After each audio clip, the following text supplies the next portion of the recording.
1월 27일 금요일 오늘의 주요 뉴스입니다. 뉴욕 증시가 하락 마감했습니다. 기업들의 실적 호전에 힘입어 오전 중 상승세를 보였으나 오후 들어 주택 판매가 부진하게 발표되면서 하락세로 돌아섰는데요. 다우지수와 S&P 500, 나스닥 지수는 약보합권의 거래를 마쳤습니다. 유럽 증시가 그리스 국채 협상이 진전되고 있다는 소식에 힘입어 큰 폭으로 올랐습니다. 독일과 프랑스 모두 1% 이상 강세를 보였습니다. 국제 유가도 소폭 상승으로 마감했습니다. FOMC의 제로금리 유지 결정과 함께 미국의 지난해 12월 내구재 주문도 증가하면서 원유 수요가 늘어날 것으로 전망됐기 때문인데요. 전일 대비 30센트 오른 배럴당 99달러 70센트에 장을 마쳤습니다. 미국의 경제 지표는 엇갈린 모습을 보였습니다. 미국의 지난해 12월 내구재 주문이 예상보다 큰 증가폭을 보인 반면 지난달 신규 주택 매매는 예상을 깨고 감소한 것으로 나타났습니다. 그리스 정부와 국채 교환 협상 재개에 나선 민간 채권단이 협상에 약간의 진전이 있었다며 내일까지 협상을 이어갈 것이라고 밝혔습니다.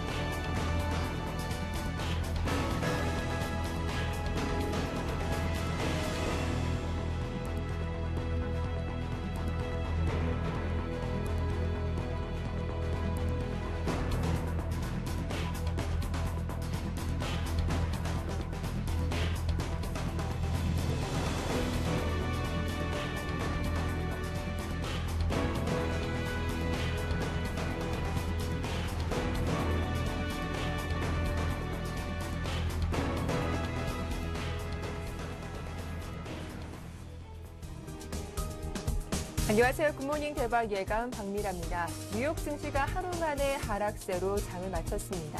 장 초반만 하더라도 전날의 상승분을 이어가면서 강세를 보였지만 오후장 들어서 힘이 많이 약해지는 모습이었는데요. 전형적인 전강 후약의 모습을 보였습니다. 장중 지수를 끌어내린 재료는 바로 미국의 경제 지표였습니다. 매주 발표된 신규 실업수당 청구 건수가 예상보다 증가했다는 점이 있겠고 또 신규 주택 판매가 넉 달 만에 감소했다라는 소식이 지수의 발목을 잡기도 했는데요. 오늘 시장의 호재와 악재 요인들 어떤 것들이 있었는지 지금부터 하나씩 분석을 해보겠습니다. 오늘 글로벌 핫 이슈 오늘 순서는 인백스 투자전문의 이현민 본부장과 함께하겠습니다. 안녕하세요. 네, 안녕하십니까. 네, 뉴욕 증시가 전강 후약 패턴을 보였습니다. 일단 장 초반에는 경기 부양에 대한 기대감이 컸고 또 이탈리아 국채 발행도 순조롭게 마무리되면서 강세를 보였지만 일단 미국의 경제 지표가 좀 엇갈리게 나오면서 발목을 잡은 것 같습니다. 약보합권의 거래를 마쳤는데 자세한 마감 상황부터 정리해 주시죠. 네, 말씀 주신 대로 경제 지표가 오늘 미국 시장의 지수 상승을 억제하는 발목을 잡은 요인이라고 하겠습니다. 어닝 실적과 관련된 부분은 좋은 부분이 있긴 했지만 경제 지표의 내용들이 오늘 그 미국 시장의 상승세로 돌려놓지 못한 고민이라고 할 수가 있겠는데요. 먼저 다우지수는 0.17% 하락한 12,734로 장을 마감했고요. 나스닥 지수는 0.46% 하락한 2,805를 기록을 했습니다. S&P 500 지수도 0.57% 하락하면서 1318에 머물렀습니다. 앞서 말씀드린 대로 그 신규 실업 수당 건수 이런 고용 지표와 관련된 부분이 예상치보다 주간 신청 건수가 좀 늘어났다는 소식이 나타나면서 고용과 관련된 부분도 이른바 네거티브 팩터로 작용을 했고요. 또한 신규 주택과 관련된 판매 수치도 예상치보다 2.2% 하락하면서 좋지 않은 부분을 보였습니다. 다만 내구재 주문이 다소 예상치보다 좀 상승했다는 점, 이런 점이 그나마 좀 위안거리이긴 했지만 장 후반으로 가면서 지수를 돌려놓지는 못한 그런 기제였습니다. 주가와 관련된 부분을 좀 살펴드리면 실적 발표 기업들의 내용들을 먼저 말씀을 드리겠는데요. 캐터필러가 2.07% 시장의 예상치를 맞추면서 이보다 좋은 서프라이즈 수준의 내용이 나오면서 주가도 좋은 소식이 나왔습니다. 3M도 1.27% 상승을 했고요. 다만 AT&T는 예상치보다 실적이 조금 못 미치는 부분이 나와서 2.52% 하락을 했습니다. 이 밖에 마이크로매트 인수 소식이 전해진 암젠은 1.63% 상승을 했고요. 애플과 엑슨모빌은 소폭 내리면서 장을 마감했습니다. 네, 살펴볼 지로들이 많은 것 같습니다. 간밤 미국에서는 경제 지표들도 상당히 많이 발표가 됐는데 지금부터 하나씩 정리를 해보겠습니다. 먼저 지난달 내구재 주문이 예상 밖으로 또 큰 폭의 호조를 보였다라고 하는데 어떤 소식인지요? 네네. 내구재 관련된 부분은 현재 12월 수치가 들어와 있는데요. 전월 대비 3% 현재 증가한 걸로 집계가 됐습니다. 예상치는 2% 정도 증가할 것으로 예상을 했는데 이보다는 좋은 수치가 나와서 경제 지표로서는 오늘 새벽에 끝난 뉴욕 증시에서는 내구재 주문이 상당히 좋은 부분이었다라고 말씀을 드리겠는데요. 자동차와 항공기, 특히 민간 항공기 수요 쪽의 내용은 좋았고 핵심 내구재 주문도 2.9% 증가하면서 11월 1.2% 하락한 수치보다는 전반적으로 턴어라운드하는 부분을 보였다는 점을 특징적으로 말씀을 드리겠고요. 그렇지만 고용과 주택과 관련된 부분은 좋지 않았습니다. 주간 신규 실업수당 신청 건수는 37만 7천 건, 예상치는 37만 건을 예상을 했는데요. 이보다는 7천 건이 좀 더 나왔습니다. 그래서 예상치보다 조금 현재 부족한 부분을 보였고요. 그다음에 신규 주택 판매와 관련된 12월 수치는 전월 대비 2.2% 하락한 30만 7천 채 연율 기준으로 발표가 됐습니다. 예상치는 32만 1천 채 정도는 매매가 됐을 것으로 판단을 했는데요. 이보다는 조금 부진한 부분이 있었고요. 경기 선행지수도 다소 부진했습니다. 12월 경기 선행지수도 예상치는 0.7%를 예상을 했는데 결과물은 0.4% 상승한 것으로 나왔습니다. 그래서 선행지수 상승세는 유지가 됐지만 11월 수치보다는 현재 상승세가 조금 더뎌지는 모습이었고요. 반면 동행지수는 0.3% 증가하면서 선행지수보다는 0.1%가 모자란 부분을 보였습니다. 그래서 11월 부분보다는 동행지수는 나아졌지만 6개월 이후에 경기를 가늠하는 선행지수는 여전히 예상치보다 못 미쳤다는 점. 어제 그 연방공개시장위원회에서 버냉크 의장이 미국의 경제 관련된 코멘트에서 굉장히 보수적으로 접근하는 부분이 좀 있었는데요. 오늘 새벽에 끝난 미국 증시의 경제 지표들은 이와 비슷한 수준의 내용들이 덩달아서 나왔다는 점이 특징이라고 볼 수가 있겠습니다. 네, 이렇게 경기 선행지수가 그렇다면 부진하게 발표된 것이 미국 좀 경기 회복에는 좀 적신호라고 볼 수 있을까요? 그 변곡점 정도 수준에서는 이렇게 경제 지표가 엇갈리는 부분이 어떻게 보면 자연스러운 부분인데요. 네. 그렇지만 그 보수적인 그 시각을 견지하고 있는 미국의 연방준비제도 이사회 쪽에서는 경기 회복은 아직은 좀 더디게 나타나고 있고 여전히 조금 더 체크할 부분이 많다라고 현재 얘기하고 있어서 네. 시장의 애널리스트들의 시각과는 약간의 현재 괴리가 있는 것으로 판단을 할 수가 있겠습니다. 네, 이어서 미국 기업들의 실적 내용도 정리를 해보겠습니다. 이 세계 최대 건설 중장비 업체인 캐터필라가 또 호실적을 발표하기도 했습니다. 이 캐터필라의 실적이 앞으로 투자자들에 있어서 좀 가늠한 역할을 하기 때문에 상당히 중요한 수치가 될 것으로 보이는데 어떤 기업들의 실적을 발표했는지 정리해 주시죠. 네, 어제 그제는 애플이 장 마감 후에 서프라이즈 수준의 내용을 발표하면서 어닝 시즌의 기대감을 상당히 높였는데요. 오늘은 제조업체의 캐터필라가 이런 어닝 서프라이즈 수준의 내용으로 발표가 됐습니다.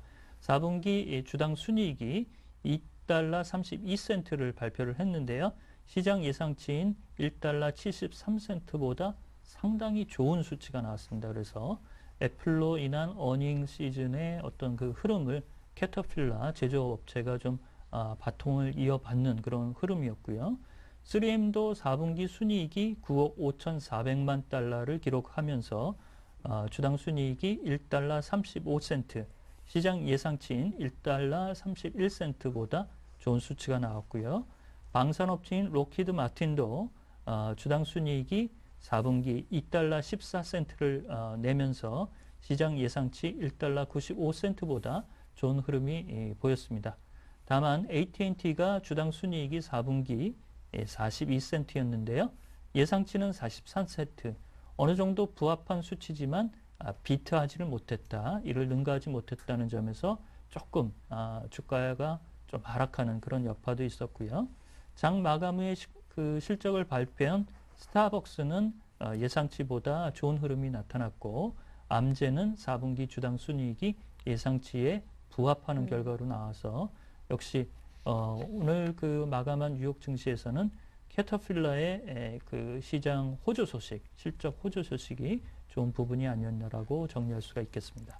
네, 이어서 유럽 증시 마감 상황도 정리해 보겠습니다. 미국의 제로금리 정책과 함께 그리스 국채 협상이 진전되고 있다는 소식에 힘입어서 유럽 주요국 증시가 일제히 1%대로 올랐는데요. 자세한 마감 상황 정리해 주시죠. 네네.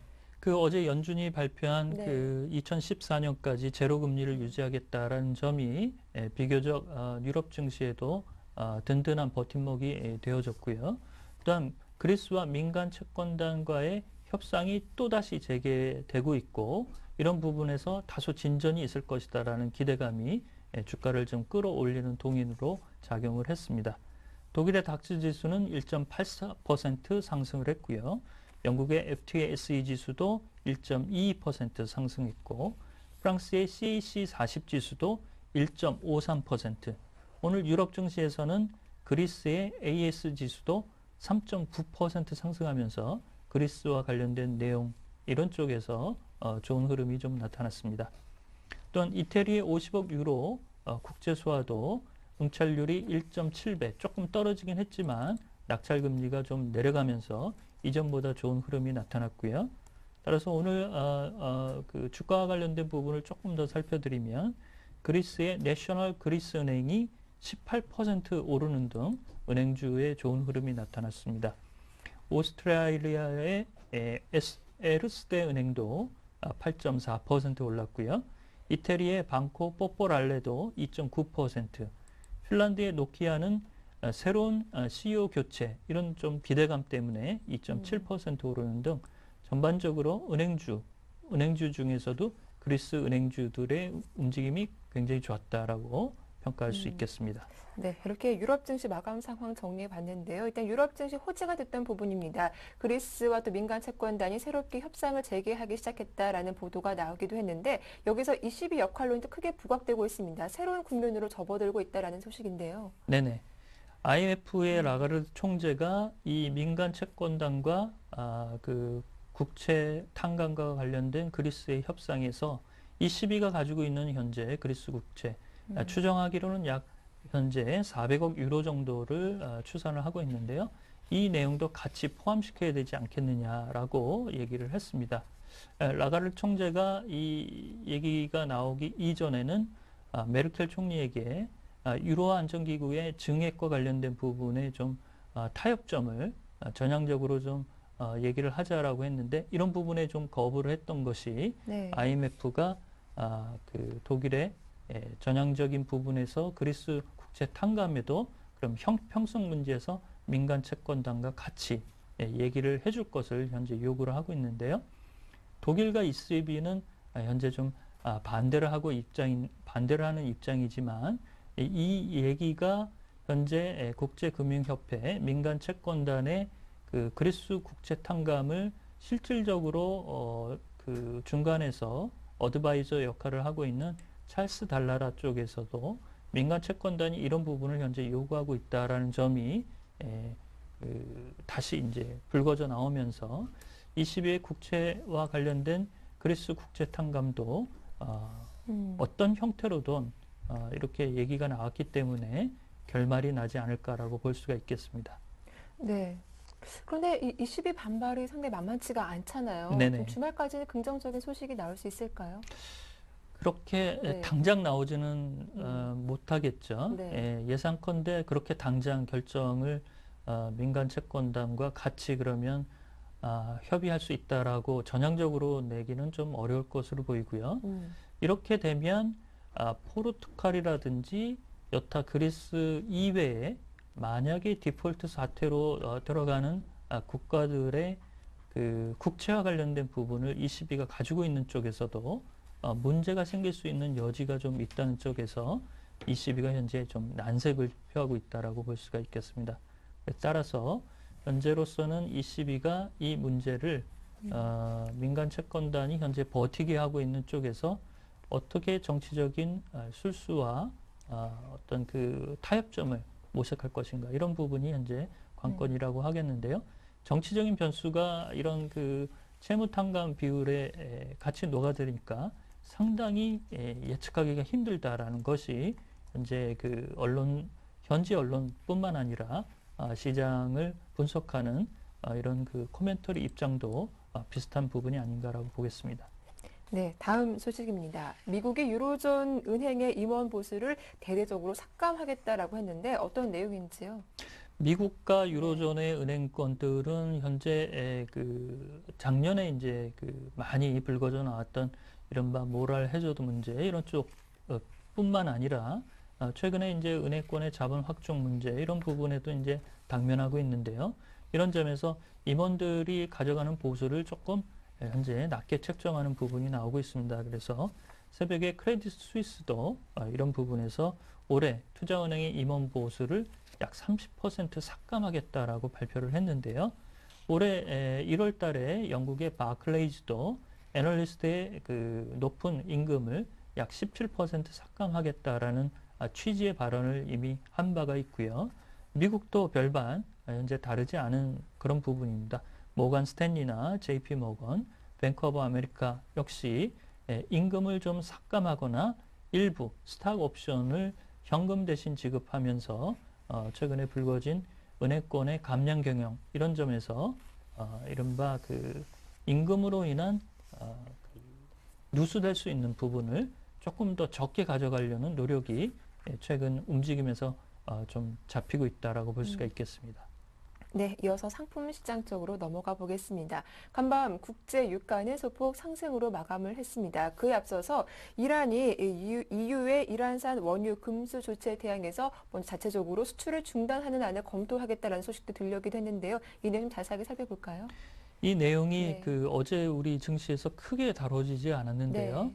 이란이 실제로 그 현재 EU가 7월 달부터 7월 초부터 이란산 원유를 금지하겠다라는 부분을 천명하자 그럼 우리가 수출을 금지할 수도 있다라고 현재 얘기를 하고 있습니다. 그래서 이런 부분이 나오게 된다면 유가가 좀 크게 올라갈 수 있다라는 IMF의 경고성 메시지도 현재 나오고 있는데요.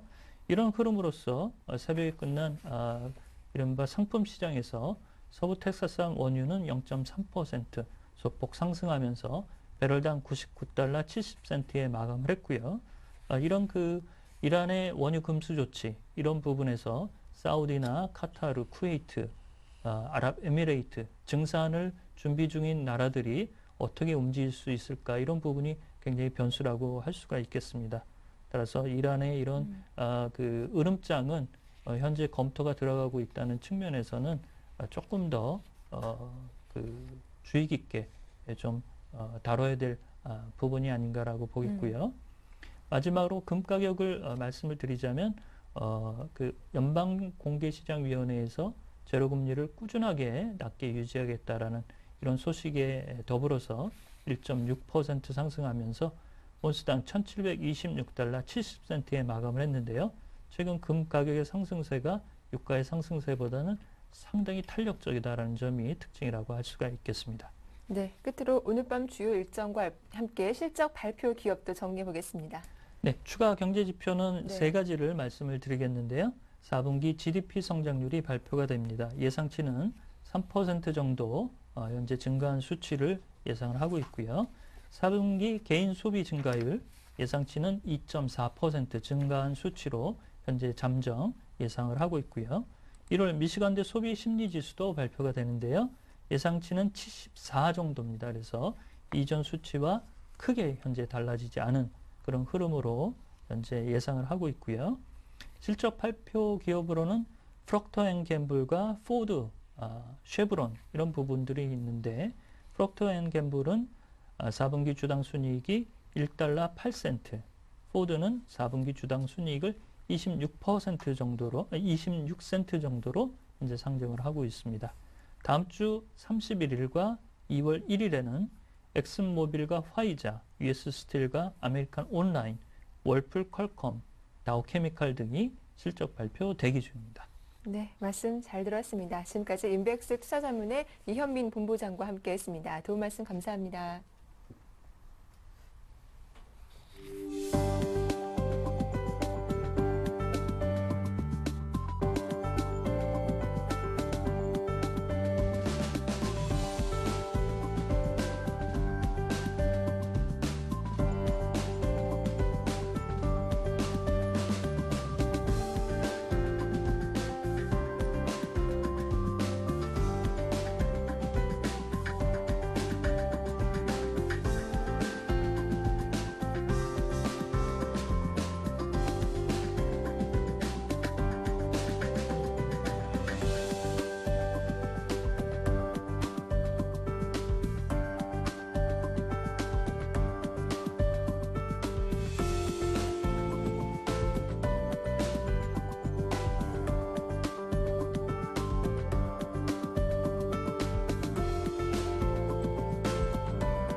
자, 글로벌 마감 시황에 따른 오늘 국내 증시 전망도 짚어봐야겠죠. 오늘 순서는 신한 PWM 압구정센터의 박재민 PB팀장과 함께하겠습니다. 안녕하세요. 예, 안녕하세요. 예, 간밤 뉴욕 증시가 전강 후약의 모습을 보여줬습니다. 좀 글로벌 증시 마감 상황 정리해보고 또 그에 따른 국내 증시 전망도 짚어볼게요. 네, 일단 해외 증시 좀 요약해서 말씀을 드리겠습니다. 앞서 다우존스 미국 증시보다 앞서 개장한 유럽 증시가 이탈리아의 국채 발행에 일단 성공을 했고요. 그리고 노키아 스마트폰 4분기 실적이 예상보다 상회하면서 좀 기업들의 실적 호조가 좀 같이 반영이 되면서 유럽 주요 증시가 26일 현지 시각으로 좀 큰 폭의 상승세를 보이면서 마감을 했습니다. 아무래도 전일 연방준비제도 이사의 미국 FRB에서 2014년까지 저금리를 유지할 것이라는 완화 입장을 표명한 데다가 그리스가 또 국채 교환 협상의 기대감이 지수 상승으로 연결되지 않았나 생각이 들고요. 이 중에서 좀 특징적인 게 유럽에서 원자재 관련주들이 좀 급등을 했습니다. BHP, 빌린튼, 리온틴트 3, 4% 상승을 보였고요.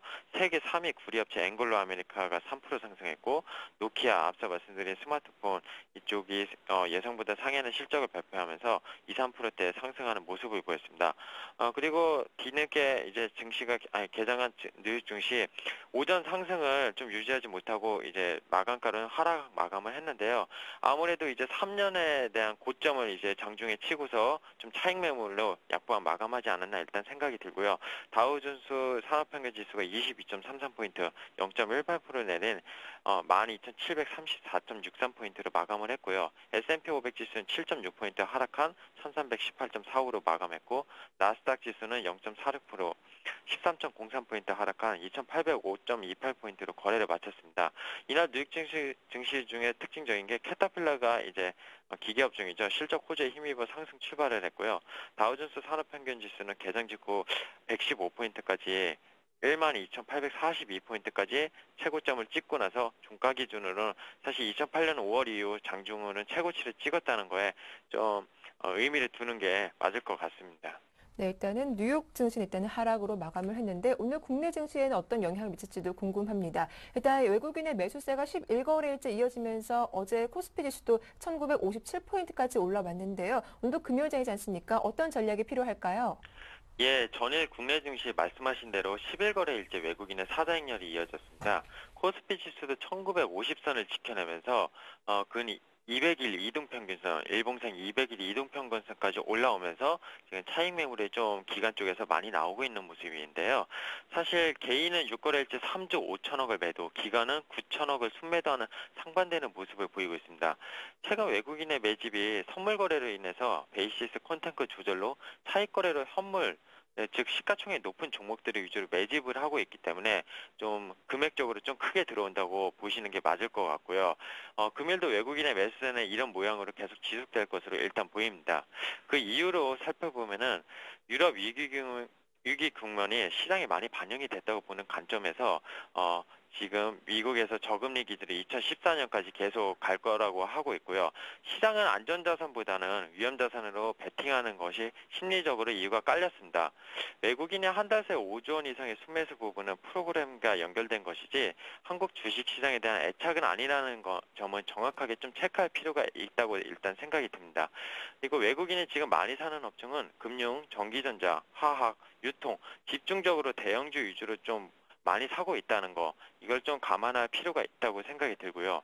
사실 실질적으로 보면 경기 둔화에 대한 변화는 크게 달라지지 않고 있습니다. 기업들의 이익 성장 모멘텀도 국내 기업들의 이익 성장 모멘텀도 지금 상당히 하강 쪽으로 좀 많이 기울고 있는 상황이기 때문에 지수가 단기 많이 올라온 만큼 뒤늦은 매수 동참보다는 수익을 얻기보다는 리스크 요인이 좀 큰 시점이라고 판단이 되고 있습니다. 그래서 숨고르기 과정은 분명히 있을 것이고요. 초대형주보단 가대낙폭이 심했던 화학섹터, 정유섹터, 중공업, 조선 그리고 이틀 전이었죠. 미국에서 애플의 사상 최대 실적이 있었고 금일 네. 삼성전자의 실적이 있습니다. 이런 삼성전자와 애플의 어떤 스마트폰 관련 휴대폰 부품주들, 이런 IT 부품주들의 영업이익이 꾸준하게 개선이 되고 있습니다. 경기 둔화에도 불구하고. 그래서 그런 부품주 위주로 좀 코스닥은 공략을 하시는 것이 맞을 것으로 보이고요. 코스피 대형주에서는 중국 관련 내수주 중에서 음식료 업종, 그동안 탄력을 좀 못 받은 만큼 중국 긴축 완화에 대한 종목군으로 선별한다면 중국 관련 내수 업종들이 좀 단기적으로 더 유망하지 않을까 일단 생각되는 시점입니다. 그리고 초대형주보다 아무래도 어제 같은 경우는 중대형주가 좀 많이 움직였습니다. 그래서 중대형주, 특히 중형주 쪽으로 가격 매력이 있는 종목들, 가대 낙폭이 좀 심했던 종목들이 지금 수급 상황이 외국인 수급, 기관 수급이 어쨌든 많이 들어오고 있는 시점입니다. 뭐 특징적으로 원자재 관련 풍산이라든지 고려아연 그리고 정유주들 GS, SK이노베이션, SOA 이런 쪽 종목들에서 접근을 하되 숨고르기 상황 속에서 저가 매수를 노리면서 분할 매수를 하시는 것이 리스크를 현 상황에서는 좀 줄이고 수익을 좀 짧게 치고 올릴 수 있는 전략이라고 생각이 들고 있습니다. 그리고 현물 같은 경우는 좀 밑에서 많이 사신 분들도 있을 텐데요. 보유자 입장에서는 아무래도 지금 미국의 저금리 기준 정책과 그리고 국내 증시 외국인 수급 개선이 이뤄지고 있는 상황이기 때문에 숨고르기 상황이 나올지라도 큰 조정은 나오지 않을 것으로 판단이 들기 때문에 주식 비중에 대한 현물 보유자 입장에서 축수는 좀 지양하시는 전략이 맞을 것 같습니다. 네, 지금까지 신한 PWM 압구정센터의 박재민 PB팀장과 함께했습니다. 도움 말씀 감사합니다. 예, 감사합니다. 잠시 후 이슈가 이어집니다.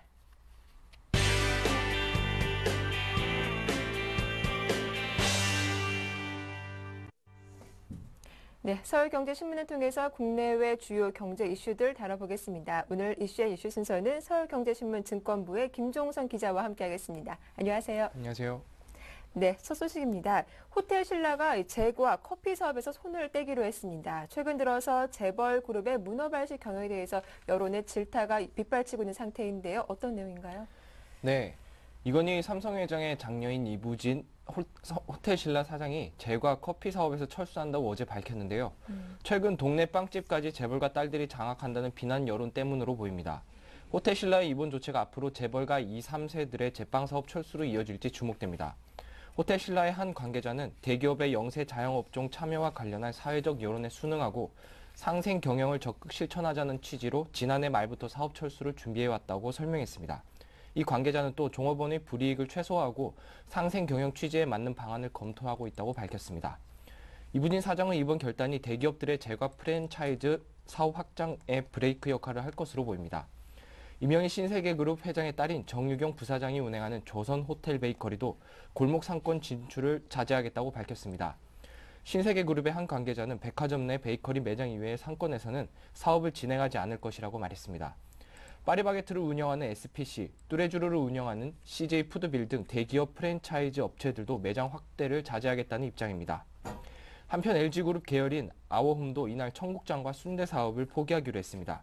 아워홈의 한 관계자는 그동안 투자해온 최신 설비와 영업에 대한 손실이 불가피하지만 상생협력에 적극 동참한다는 취지에 따라 사업 철수를 결정했다고 전했습니다. 그러나 한편에서는 이번 조치가 정부의 과도한 여론몰이식 경영 간섭으로 이어져 다른 식품 대기업들의 적잖은 압력으로 작용할 수 있다는 우려도 나오고 있어 당분간 논란이 이어질 것으로 예상됩니다. 네, 다음 소식입니다. 현대자동차가 지난해 매출과 영업이익 또 순이익에서 사상 최대 실적을 기록했다고 밝혔습니다. 연간 400만 대 판매 그리고 또 영업이익은 8조 원 시대를 열었다고요. 네, 현대자동차가 연간 400만 대 영업이익 8조 원 시대를 열었습니다. 현대차는 어제 서울 양재동 본사에서 컨퍼런스 콜을 열고 국제회계 기준으로 지난해 자동차 판매 405만 대, 매출 78조 원, 영업이익 8조 원, 당기순이익 8조 1천억 원의 경영실적을 거뒀다고 발표했습니다. 판매, 매출, 영업이익 모두 사상 최대 실적을 기록했는데요. 이는 2010년보다 판매 대수는 12.4%, 매출은 16.1% 증가하고 영업이익은 무려 36.4%나 늘어난 수치입니다. 특히 영업이익은 2010년 5조 9,185억 원으로 6조 원이 미치지 못했지만 올해는 단숨에 8조 원을 넘어서는 기록적인 증가세를 보였습니다.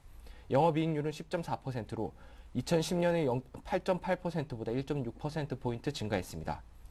특히 현대차는 지난해 중대형 차 판매 비중을 늘려 수익성을 개선했고 매출 원가는 2010년 76.5%에서 75.7%로 0.8%포인트 낮추며 이익률을 높였다고 설명했습니다. 아울러 현대차는 품질에서 중고차 가치, 브랜드 선호도로 순환하는 가치사슬에서도 선순환 구조에 접어든 것으로 분석됩니다. 주요 판매 시장별로 살펴보면 미국에서 20%, 유럽에서 11.3%, 중국에서 6.7%, 인도 등 기타에서 12.5% 판매가 늘었습니다. 반면 국내에서는 3.7% 증가하는 데 그쳤습니다. 시장 점유율 면에서는 내수 시장에서 2010년 대비 1.4%포인트 증가한 46.4%를 기록했고 미국 5.1%, 유럽 2.9%를 기록했습니다. 현대차 관계자는 우수한 디자인과 연비를 갖춘 신차 판매 호조와 품질 경영 덕에 성장세를 이어가게 됐다면서 2011년 글로벌 판매 400만 대를 돌파하고 영업이익 8조 원을 넘긴 의미 있는 해로 기록될 것이라고 평가했습니다. 네, 마지막 소식입니다. 한나라당이 당명을 변경하기로 밝혔습니다. 일단은 지난 1997년 창당 이후 15년 만인데요. 국민 공모를 거치겠다고요? 네, 그렇습니다. 한나라당 비상대책위원회가 어제 당명 변경안을 최종 확정하면서 한나라당이라는 간판이 지난 1997년 창당 이후 15년 만에 사라지게 됐습니다. 한나라당은 이날 비대위 회의에서 오는 29일까지 국민 공모를 통해 당명을 개정한 뒤 30일 비대위 회의에서 의결하기로 했습니다. 한나라당 당명이 바뀌는 것은 1997년 대선을 앞두고 당시 이회창 총재의 신한국당과 조순 총재의 민주당이 합당, 출범한 후 15년 만입니다. 새 당명과 로고는 다음 달 3일 상임 정국위에서 발표되며 이후 복지 강화 등 이명박 정부와의 정책 차별화가 가속화될 것으로 분석됩니다. 황영철 한나라당 대변인은 당명 개정에 대해 220명의 현역 의원과 원외 당협위원장이 여론조사에 응해 찬성 50%, 반대 또는 유지 38%, 잘 모르겠다 12%로 나왔다고 밝혔습니다. 한나라당은 새 당명과 관련해 의연한 모습과 개혁의지의 표현, 그리고 20에서 40대의 감성적 공감대, 국민과의 소통 강화를 종합적으로 고려할 것이라고 설명했습니다. 한편 여야는 다음 주 중 공천심사위원회를 구성해 본격적인 총선 체제에 돌입하기로 했습니다. 한나라당은 공천심사위원회를 11명에서 13명 규모로 구성하기로 하고 비대위원들이 각자 공천심사위원을 추천하기로 했습니다. 이 중 당 외부 인사를 3분의 2가량 영입할 방침입니다. 민주통합당은 이미경 의원을 총선 기획단장으로 선임한 데 이어 15명 규모의 당 내외 인사로 공천심사위원회를 구성하기로 했습니다. 네, 말씀 잘 들었습니다. 지금까지 서울경제신문 증권부의 김종선 기자와 함께했습니다. 두 말씀 감사합니다. 고맙습니다. 잠시 후 이슈엔 진단이 이어집니다.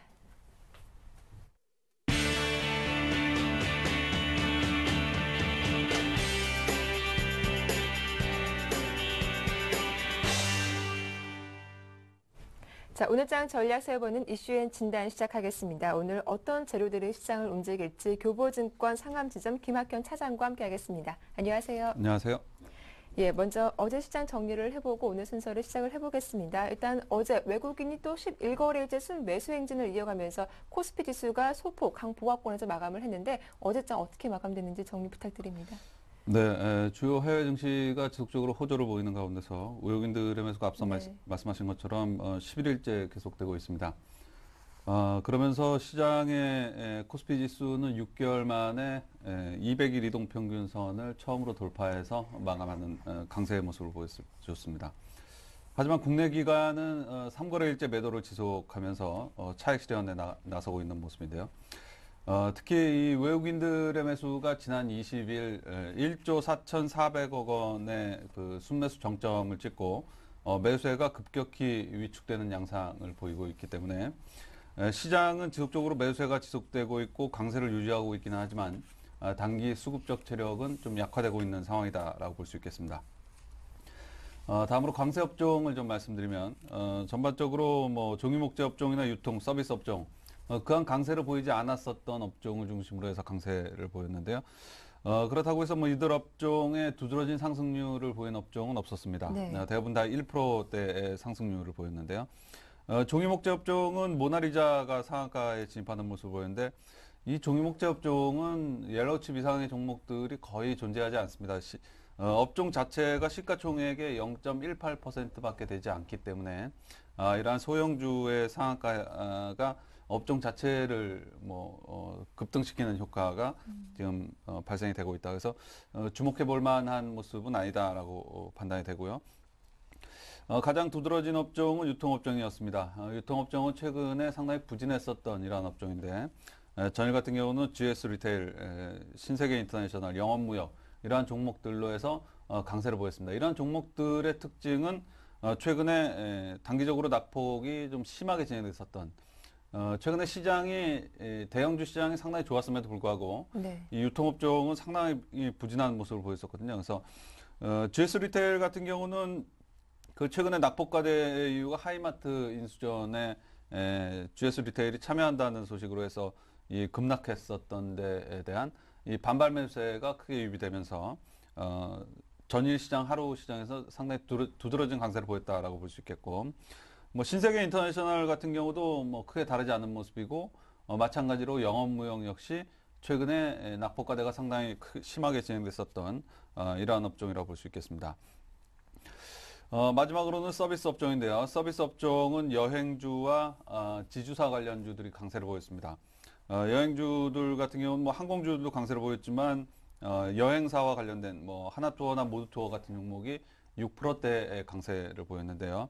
최근에 이 환율이 급락하면서 그 여행객 수요의 증가를 지금 예상을 하고 있고 중장기 낙폭과대의 메리트 역시 시장 안정화 분위기와 맞물려서 좀 작용을 하고 있는 것으로 이렇게 판단이 됩니다. 지주사주들 역시 전반적인 강세를 보였는데요. 지주사는 시장 안정화 이후에 특히 후발주 성격이 강하게 나타나기 때문에 전일 시장 역시 그러한 성격의 시장 국면임을 짐작케 하는 대표적인 시그널로 볼 수 있겠습니다. 뭐 특징주라고 볼 수 있는 이 종목들은 별로 없기 때문에 네. 전일 시장의 특징 현상을 한 가지만 말씀드리겠는데요. 사실 뭐 예전에 평상시 같으면 특징 현상이라고 볼 수 없지만 최근에 외국인 수급의 영향력이 워낙 강력한 시장이었기 때문에 기관의 종목 장악력이 강화된 이러한 특징을 특징 현상이라고 좀 짚어봤습니다. 네. 그 한동안 외국인들이 뭐 대규모로 이 프로그램을 통해서 순매수를 하면서 외국인들의 종목 장악력, 종목 영향력이 상당히 크게 작용을 했었습니다. 통상은 이 기관의 영향력이 상당히 종목에는 크게 작용을 하거든요. 근데 이러한 수급 패턴이 그러니까 시장에 영향력을 주는 이러한 패턴이 다시 과거로 지금 회귀되는 양상입니다. 이 얘기는 무슨 얘기냐면 외국인들의 영향력이 서서히 종목에는 어쨌든 줄어들고 있는 상황이다라고 볼 수 있겠죠. 그래서 전일 시장에서 거래소 시총 상위 200개 종목을 제가 몇 개 종목만 한번 살펴보면 시총 상위 200개 종목 중 가장 높은 상승률을 보인 종목이 휴캠스 같은 종목인데요. 이 종목 역시 외국인들은 매도했지만 기관은 대규모로 순매수하는 패턴을 보이면서 6% 이상 강세를 보였습니다. 풍산 역시 마찬가지입니다. 전일 코스피 시장에서 6% 이상 강세를 보인 종목은 이 휴캠스와 풍산 정도인데요. 풍산 역시 외국인 매도, 기관 매수 이렇게 외국인들이 전체적으로 매수해서 시장이 강세를 유지하는 것 같지만 구체적으로 종목으로 들어가 보면 이 기관의 영향력이 상당히 강해졌다라고 볼 수 있겠고, 네. 이 반대로 시가총액 상위 200개 종목 중 높은 하락률을 보인 종목들도 반대의 패턴인데요. 외국인들이 매수했지만 기관이 매도한 종목은 여지없이 하락률 상위를 기록을 했습니다. 그 대표적인 종목이 이 현대중공업. 전일 시가총액 상위 200개 종목 중에서 현대중공업이 가장 큰 하락률을 보였거든요. 그래서 현대중공업이나 웅진싱크빅, S&T중공업, 삼성엔지니어링 전일 시장에서 가장 부진했었던 그 시총 상위 200개 종목 중 하나인데요. 이러한 종목들이 영향력이 크게 그 외국인들의 영향력이 크게 감소되는 네. 이러한 현상을 대표적으로 보여주고 있습니다. 이러한 현상이 나타나는 원인은 외국인 매수가 11일째 지속되는 상황 속에서 근데 이러한 외국인들의 매수가 기존의 패턴과 크게 달라지지 않습니다. 지금 네. 계속해서 프로그램을 통해서 이 종목을 산다기보다는 시장을 매수하는 이러한 양상들을 보이고 있는데요. 이러한 상황 속에서 또 단기적으로 이 종목들이 크게 급등을 하면서 그 틈바구니 속에서 기관이 다시 이 공격적인 매매 형태로 틈바구니 시장을 좀 장악해 나가고 있다라고 볼 수 있겠습니다. 그래서 이러한 형태는 어쨌든 그 단기적으로는 그다지 그렇게 좋지 않은 이러한 양상이라고 볼 수 있는데요. 또 그렇다고 해서 기관이 외국인들과 이렇게 정면 충돌하는 양상은 아닙니다. 왜냐하면 기관은 단기 급등하는 종목들이 일부 좀 매도하고 있긴 하지만 기관이 매수하는 종목들을 보면 시장 안정화 이후에 급등할 수 있는 이 업종 후발주 혹은 시장 후발주라고 볼 수 있는 지주사 이런 종목들을 공격적으로 매수를 하고 있거든요. 그래서 외국인들과 기관의 매수는 반대의 패턴을 보인다고 해서 또 꼭 충돌적인 현상은 아니다. 기관은 외국인들의 시장 안정화를 바탕으로 해서 외국인들이 크게 움직일 수 없는 이 옐로우칩 이하의 종목군들을 공격적으로 매수하고 있는 양상이다라고 볼 수 있겠습니다. 네. 이렇게 전체 시장은 외국인이 이끌어가지만 종목을 끌고 가는 것은 기관의 수급이 중요하다라고 이야기를 해주셨는데요. 이제 오늘 전략 어떻게 세워봐야 할지 궁금합니다. 최근 코스피가 조금씩 오르고 있거든요. 오늘은 좀 금요일장이기도 한데 어떤 전략이 필요할까요? 네, 전일 해외 증시도 그다지 좋지, 미국의 이 양대 지수 역시 소폭 하락하는 양상을 보였는데요. 네. 국내 증시 역시 최근에 강세를 지속하긴 했지만 이 해외 증시 대비해서는 상당히 부진한 모습을 지속하고 있다라고 볼 수 있겠습니다. 네. 이런 상황 속에서 기관이 일부 차익 실현을 해나가고 있는 상황이기 때문에 이 단기 투자자 같은 경우는 이 공격적인 성향을 보이고 있는 종목 영향력을 상당히 크게 나타내고 있는 이 기관 투자자처럼 일부 차익 실현을 해야 되는 상황이 아닌가라고 보여지는데 중장기 투자자 같은 경우는 시장을 앞서 판단할 필요는 없습니다. 시장의 추세가 계속해서 상승 추세이기 때문에 시장을 앞서 판단하면서 매도에 급할 필요는 없고 네. 추세를 계속해서 즐기는 양상을 보이면 될 것 같습니다. 보유하면 될 것 같습니다. 네, 이렇게 단기적으로도 중장기적인 투자자분에 따라서 전략을 세워봐 주셨습니다. 자, 그렇다면 끝으로 좀 눈여겨볼 만한 업종 그리고 테마주가 있다면 어떤 것들이 있을까요? 네, 지난주에는 이 중장기 투자자들을 대상으로 해서 네. 자동차 부품 업종에 대해서 말씀드렸는데요. 오늘은 단기 투자자 입장에서 지주사 관련 종목들을 좀 말씀드려 보도록 하겠습니다. 네. 이 지주사 관련 종목들은 엔지나 SK, SK CNC, 한화, 두산, LS, CJ 이런 종목들을 들 수 있는데요. 이 지주사 종목들의 시장에서 나타나는 특징은 뭐냐면 대세 상승 국면으로 접어들고 시장의 안정화가 충분히 이루어진 이후에 급등하는 양상을 보이는 것이 바로 이 지주사 관련주의 특징입니다.